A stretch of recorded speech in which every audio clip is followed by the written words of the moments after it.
રાજકોટ શહેરમાં આજે સિંધી સમાજના આરાધ્ય દેવ ભગવાન ઝૂલેલાલના જન્મોત્સવ ચેટીચાંદની હર્ષોલ્લાસ સાથે ઉજવણી કરવામાં આવી। આ નિમિત્તે રાજકોટમાં વિવિધ કાર્યક્રમોનું આયોજન કરવામાં આવ્યું, જેમાં રાસલીલા ક્લબ દ્વારા આયોજિત બાઇક રેલી આકર્ષણનું કેન્દ્ર બની। આ ભવ્ય બાઇક રેલીનું પ્રસ્થાન ટેહલિયારામ મંદિર ખાતેથી કરવામાં આવ્યું, જે શહેરના વિવિધ મુખ્ય માર્ગો પર ફરી હતી, જ્યાં જય જય ઝૂલેલાલના નાદ સાથે વાતાવરણ ગુંજી ઉઠ્યું।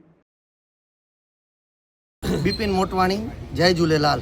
સિંધી સમાજનું 9 વર્ષ, અમારું 9 વર્ષ ચેટીચંડ જે વર્ષોથી અમે આવી રીતે ઉજવી છીએ અને સિંધી સમાજની એકતાનો સંદેશ આપી છીએ।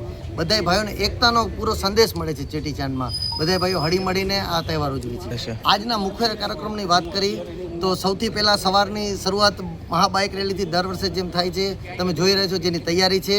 અને આગળ વાત કરી તો ઠેર ઠેર મહાપ્રસાદ આખા રાજકોટમાં સિંધી સમાજ દ્વારા મહાપ્રસાદ કરવામાં આવે છે। પડસાણા નગર, જંકશન પ્લોટ, રેસકોર્સ, સદર બજાર, બધી જગ્યાએ મહાપ્રસાદ અલગ અલગ જગ્યાએ રાખેલ છે, જેનો બધાય સિંધી સમાજને લાભ લેવા ખાસ વિનંતી છે। આ દિવસનો મહત્ત્વ આજે 1076 જેનો જન્મદિવસ કહેવાય અમારા ઝૂલેલાલ સાંઈજીનો, જે ઘણા વર્ષો પહેલાં એક એવા રાજાનો ત્રાસ હતો, જેને અમારા ઝૂલેલાલ સાંઈજીએ તેનો નાશ કર્યો।